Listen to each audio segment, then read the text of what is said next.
All right, ladies and gentlemen of Virginia Peninsula for 201, this is your 12-week section. This is your week four. Um, Gosh, already. I didn't realize it was going so fast. We're covering the Hellenistic world today. And before I forget, next week is spring break. And when we go in to look at the assignment, I'm going to make sure that your due date for this assignment is not next week, but we'll make it the week after when we come back. I don't know about your other classes, but generally for spring break, I like to give you the whole week off from anything related to my class. Okay, so when I go in to do the assignment, I'll check that due date and we'll change it. If I haven't already set it up for the week after next, that'll be due the week between March 16th and March 23rd, okay? All right, so let's move on here. I think I've caught up with your grading as well. I hope so. I'll, I've got so much going on these past weeks. I don't know why it's that the way it is, but it is. All right, so let us go take a look at the Hellenistic world. And this ran between 323 and this is the last part of ancient Greece and 31 BCE. 323, that's when Alexander the Great died. And I'll talk about this sculpture a little bit when we get in deeper into the PowerPoint. So, what were some of the main features of the Hellenistic period?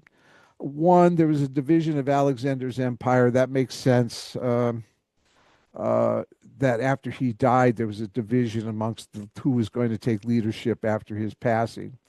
The spread of Greek culture and language, and the flourishing of the arts, science, and philosophy. So, everything that we saw from classical Greece sort of it just kept going during the Hellenistic period. That's all.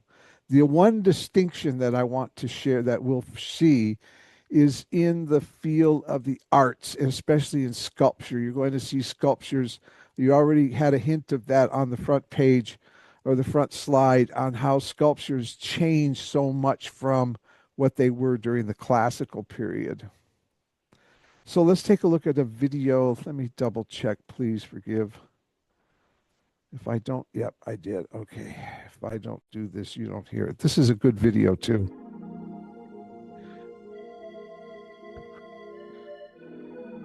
In 336 BC, Alexander the Great ascended the Macedonian throne, and under his rule the cities of mainland Greece united in a pan-Hellenic campaign against the Persians.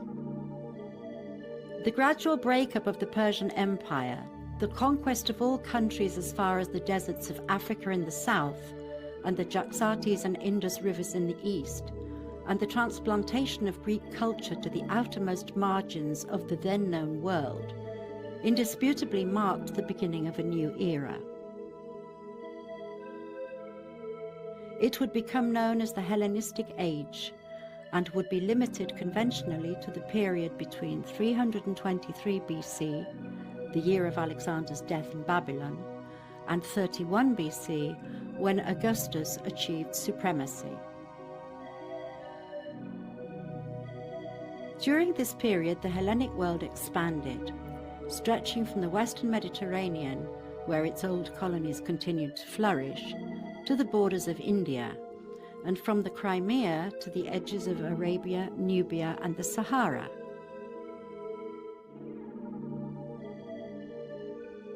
The division of this vast geographic area into kingdoms, outcome of the conflicts that broke out between the successors to Alexander, did not prevent the creation of a common cultural expression throughout the Eastern Mediterranean, which was manifest in both art and language. The Greeks, with the freedom of the cosmopolitan, lived on equal terms with the local populations in Pergamum, Antioch, and Alexandria, to name just the most significant centers of the time. They exerted influence and assimilated influences. They recognized in foreign gods archetypes of their own, and either identified them with members of the Greek pantheon or interwove the new tradition with the old in what would now be termed religious syncretism.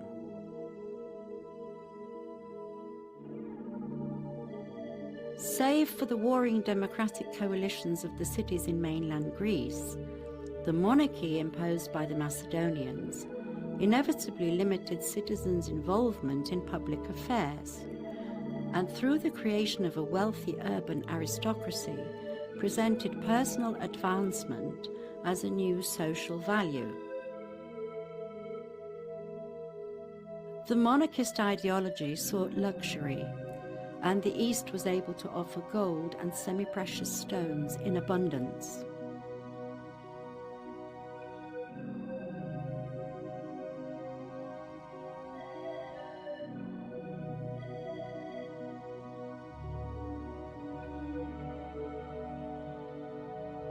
Hellenistic art, expressing passion, the abysmal, the sublime, as Cavafy the Alexandrian would teach us thousands of years later, the shift towards individualism into the realism of the portrait, the depiction of aged flesh and marginal occupations, something that was inconceivable to the idealizing mind of the classical period.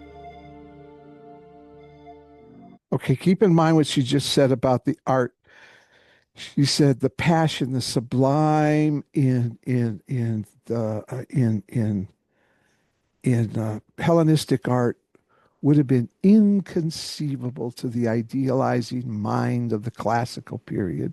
So we're seeing this vast shift in art. And I'm only bringing that up because we see it a couple of other times throughout history. We see it again during the Renaissance period when it switches from a classical revival to mannerism. And then we see it during the 18th century European Enlightenment period when we have this another revival of classicism, followed directly by the Rococo, which is very lighthearted and fanciful. And so you have the Hellenistic period is offering sculpture much different than people of the classical period would recognize. And here we go. See, this is this is how far the Greeks came during the classical period, and I showed some of this to you last week. These are all beautiful bodies. They're all perfectly sculpted. They're perfectly shaped, the beautiful faces. This was the idealizing mind of the classical period. And now this is what you have for a Hellenistic sculpture. I'll be very brief about these two explanations. The one with the boy on the right, I didn't look that one up intentionally. But the one on the left is called Laocoon. Laocoon is the name of the adult there, the larger person. He's a high priest for the Trojans. And what happened, the way that this is unfolds, this is depicting that Laocoon, as a high priest, realized what the Greeks were doing when they built the Trojan horse, and then they hid their army and had Greeks hiding in the horse. He knew this. But before he could get to the Trojans and let them know, the Greeks discovered that he knew, and they prayed to Poseidon that Poseidon would somehow destroy him and his sons so that he could not say anything to the Trojans. And so, as he and his sons are bathing or they're doing something, this depicts the attack of a serpent that destroys or kills Laocoon and his two sons. And so you have the moment that the serpent is attacking. There's energy here. There's the sublime, the horrific. It's all baked into this piece of sculpture that is so different than just the idealized standing here, just looking good kind of sculpture from the classical period. See how different this is?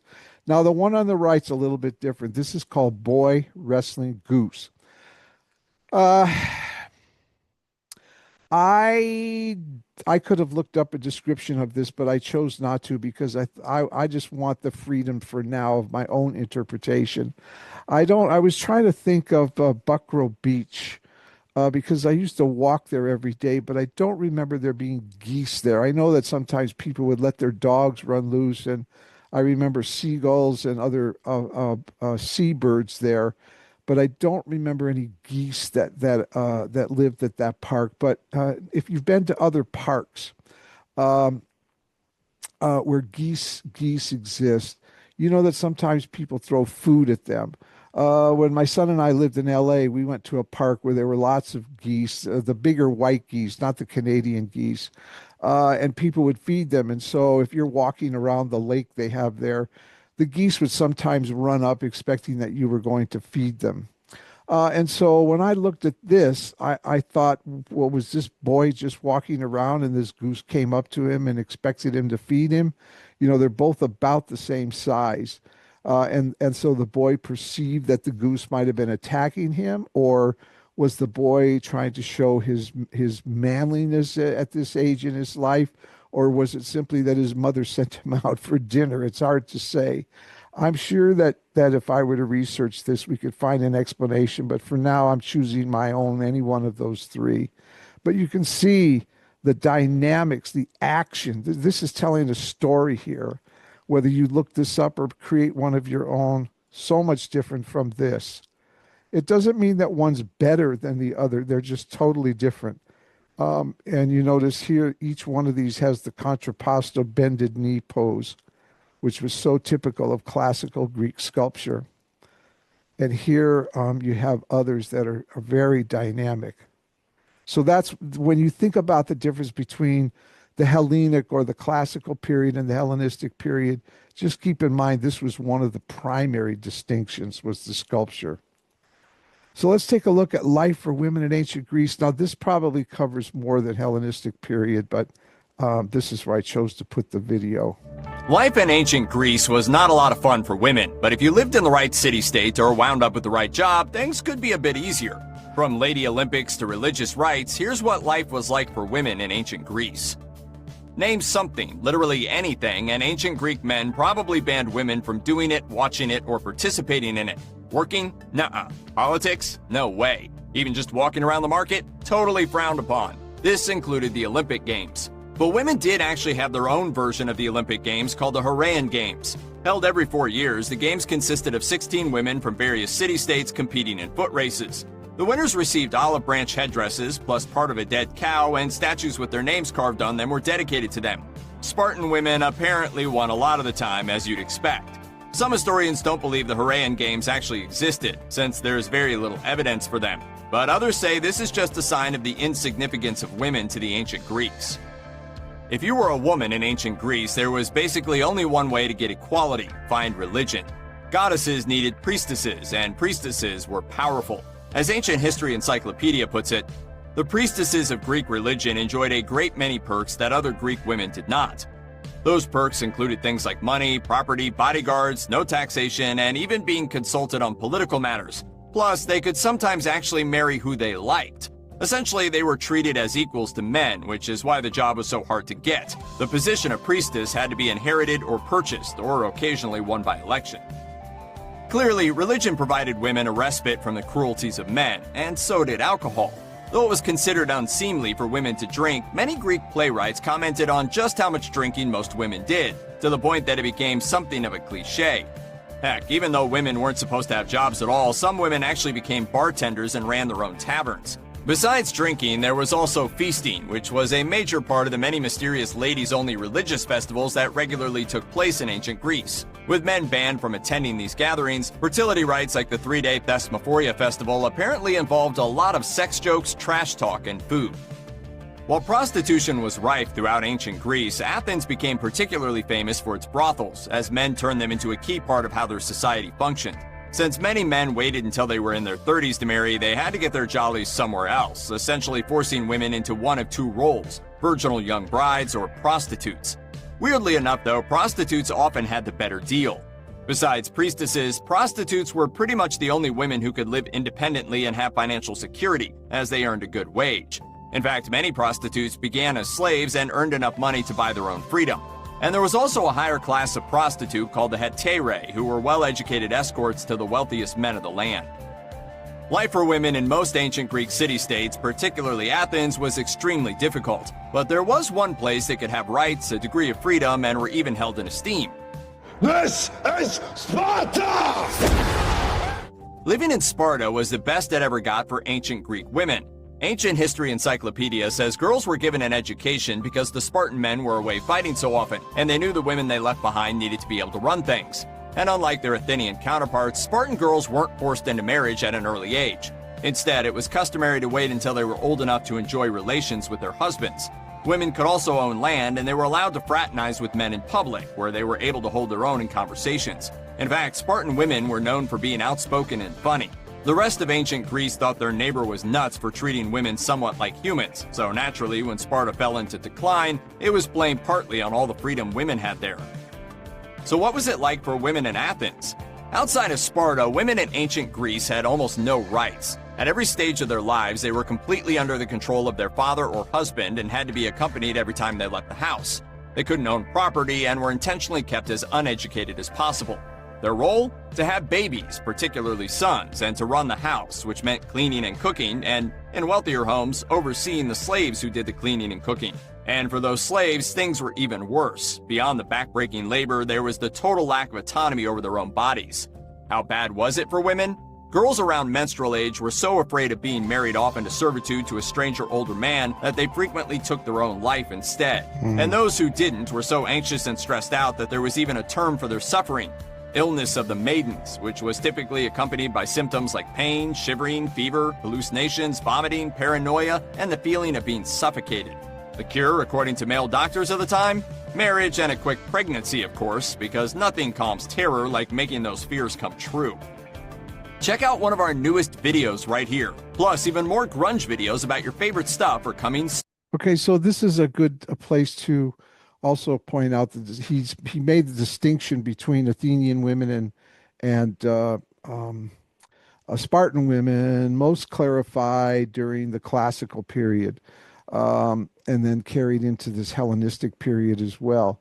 Spartan women even participated sometimes in war with their men, but they were given much more rights, whereas in Athens, from my reading, and he kind of verified parts of that, women were trained to cultivate their beauty so they could attract a husband, and the men were trained to acquire material possessions so that they could attract a wife. It was that simple. Early on in the history of the United States and Western world, we had that same perspective. In fact, even today, there are some women who will cultivate their beauty to attract a husband, and men will acquire material possessions to attract a wife. It's much different now because women are so much more independent, not as much as some would like to be, and we'll get there someday when we have a female president. But for now, there are some women who would rely on their beauty to find someone. Whereas other women are very, very independent and are able to make their own income and set up their own housing. So the values have just changed dramatically over the centuries. So let us move on. Life. All right, so the last part of this is not a very long PowerPoint today because this period was shortened.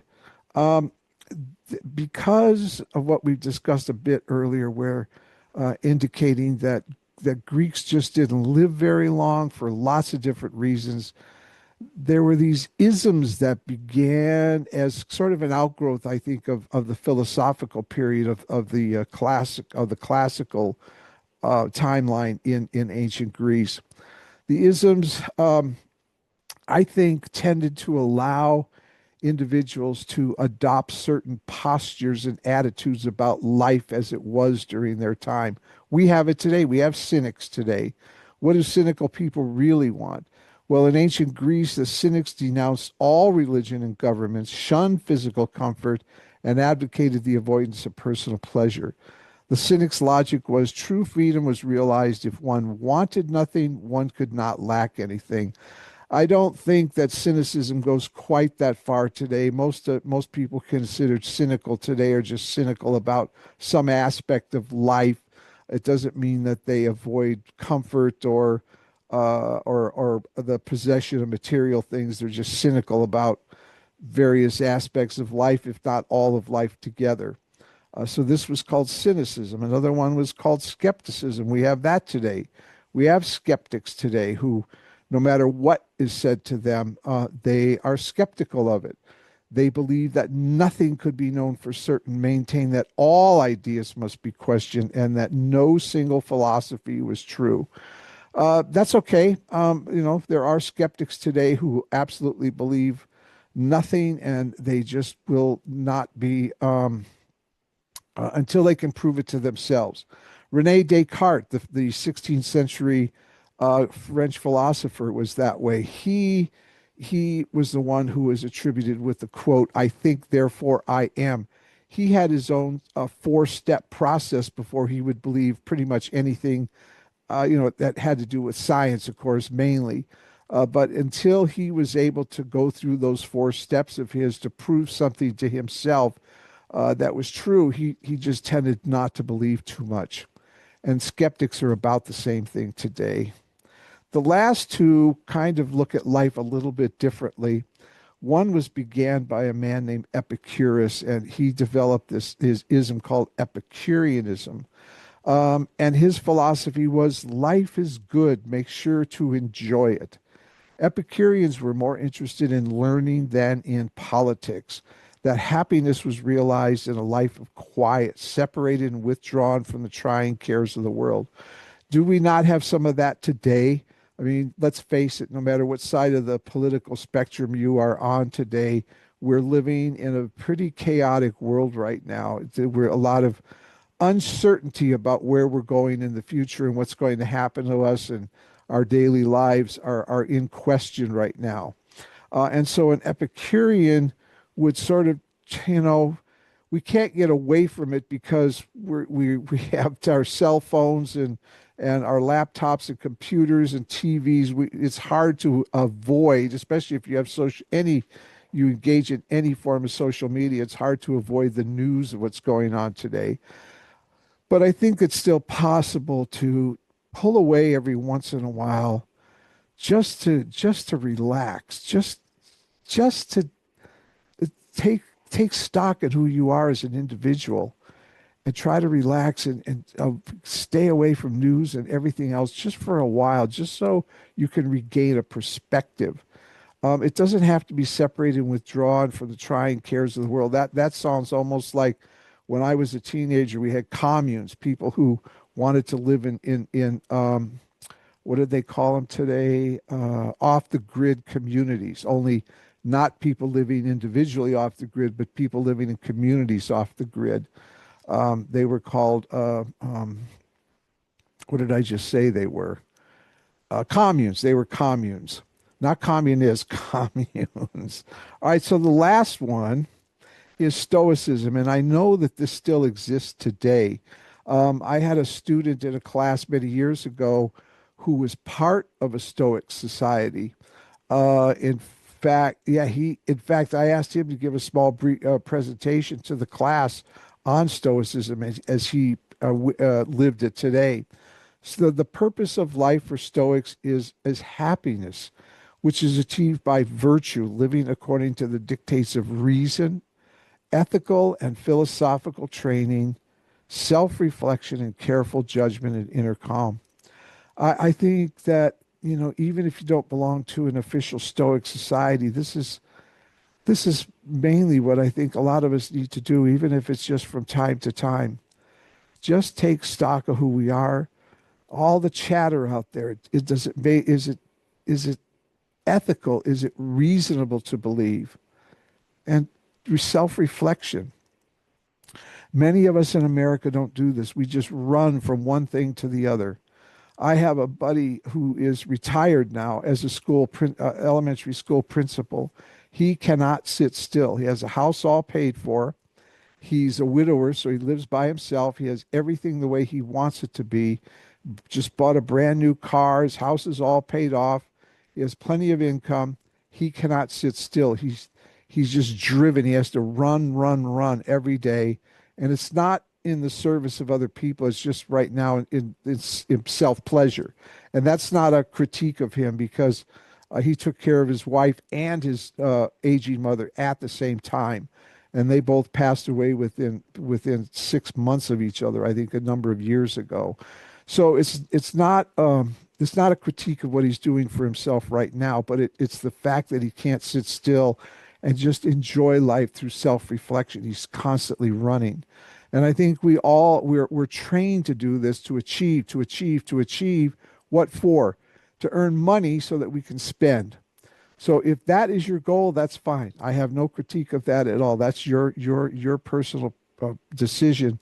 But even people who are running every day, I encourage you to stop once in a while and just reflect on what you've achieved and where you want to go with your life. At my age, I find I'm doing a lot more of that just because I'm slowing down. Anyway, that's Stoicism. Now, this is the last slide. We're going to take a look at two wonderful mathematicians from this time period. One is Euclid and the other is Archimedes. And I am not a math person, so I can't attest to any of this. I only remember in high school I took geometry, and I remember something about Euclidean geometry.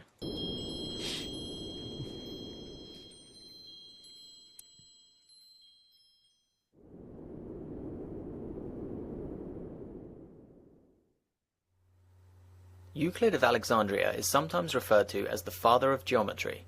Much of his education was thought to have come from the knowledge of Plato's students in Athens, Greece. Little is known about Euclid's personal life outside of his written work, the most influential of which is titled Elements.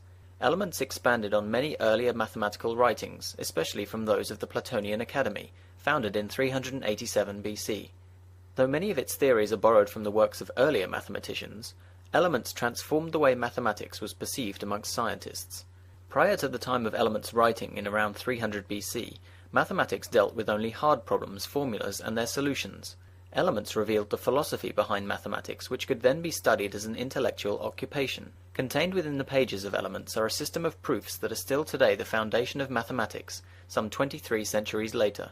The greatest aspect of Euclid's work was that it categorized known mathematical method, thus creating a foundation that could easily be referenced and examined. Elements gave us a window into geometry and number theory that greatly influenced the work of future mathematicians, including Johannes Kepler and Sir Isaac Newton. The exact dates of Euclid's birth and death are unknown, but his timeless masterpiece continues to act as the fundamental basis of mathematical logic, as some experts consider Elements to be the most influential textbook ever written.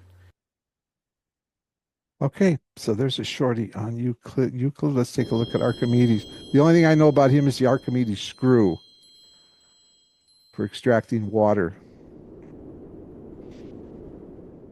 or dirt. Archimedes of Syracuse was a Greek mathematician, philosopher, scientist, and inventor, and is seen as one of the most important men of the classical era. Archimedes was born in Syracuse in Sicily in 287 BC, and then educated in Alexandria, and then returned to Syracuse for the rest of his life. Very little is known about Archimedes' family life, but his works on mathematics, physics, and mechanics are still used to this day. He is most famous for his discovery of the law of hydrostatics, known as the Archimedes principle, where he explained that an object placed in water experiences a buoyancy force equal to the weight of the water it displaces. This explained why some objects float while others sink. It is said that after realizing this principle while he was taking a bath, he cried "Eureka," meaning "I have found it." He also contributed to mathematical thinking by developing an early form of calculus, as well as making accurate calculations of the value of pi and square roots, and worked on the theory of infinity, and area and volume calculations. Archimedes was also a prolific inventor, and invented the Archimedes screw, used to raise water from a lower level to a higher level, as well as mechanical devices for warfare such as the catapult, the pulley, and the much-fabled Archimedes heat ray, which according to legend could focus the sun's rays into a single point capable of making an enemy ship burst into flame. Archimedes died in 212 BC, aged 75, when Syracuse was captured by Roman forces. Archimedes was contemplating a mathematical problem when a Roman soldier ordered him to meet with the Roman commander. Archimedes refused. This angered the soldier, who killed Archimedes. His last words are said to have been, "Do not disturb my circles." Poor Archimedes. Do not disturb my circles. I love it. Okay, that's it, ladies and gentlemen. Let us go take a look at your assignment, and I will check that date. Let's see, we don't need this. And then during spring break, I'll set up the rest of the 12 weeks here as far as lectures and assignments. I just wanted to get started so that those of you who like to work ahead could do so. All right, so there's spring break, and then you're coming back on March 16th. Okay. Oh, I forgot to change the image down there. Sorry about that. Oh, yeah. Oh, yeah. No, that was it. There's another one of the sculptures from the Hellenistic period. This is called Dying Gaul. See how much different that is than the posed one in the background? Yeah. Okay. So let's go take assignments, Hellenistic. There it is, Hellenistic world. See, I have March 11th, and I think what we're actually going to do, let's wait, March 11th is next week. Hang on just a second.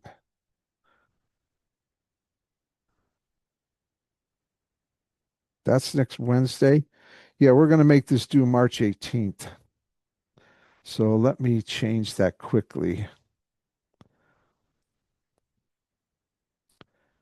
Later on, I'll have the recording here for you, March 18th, and then I go down here and I can change that as well. We're going to go March 18th and March 18th. All right, there it is with just a few clicks. So you're welcome to do this assignment by next week if you want to. That's totally up to you. In fact, nobody started this yet, so that's good. All right, so this is a discussion board. Later on, I'll have the recording, and your options are these.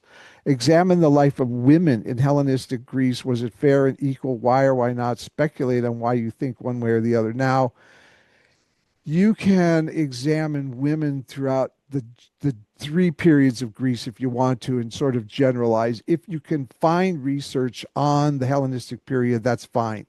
But as I showed you that video, I think that covered all three periods. So if you're interested in this one and you can find any research on women in ancient Greece, no matter what time period, feel free to use that, okay?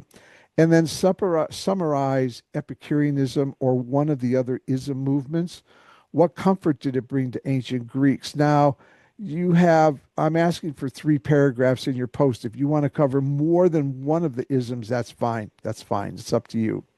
All right. And then another option is research the importance of the work of Euclid and Archimedes. How did their work contribute to Greek life? So this would be a more research than I provided in those 2 quick videos. And of course, your other option is choose a topic of interest to you, research it in relation to the time period studied here, share it with your class through your post. And I'm being general. It doesn't have to be specifically between 323 and 31 unless you can find your topic, whether it's medicine, war, transportation, whatever you choose, engineering, whatever you may choose, economics, how they move money around, etc., architecture, whatever your top interest is to you. I would say try to focus on the Hellenistic period, but if you do the research and find out that it covers more than one period, that's fine. That's fine. And then, as always, your rubric says that your post needs to be made up of 3 paragraphs, and then you reply to 2 other students in a single paragraph or more for the full 15 points. And you just witnessed that I changed the due date here so that you do not have to do anything for me next week during spring break. This will be due the following week. All right. All right, ladies and gentlemen, what I want to say to you is please have a wonderful, wonderful spring break.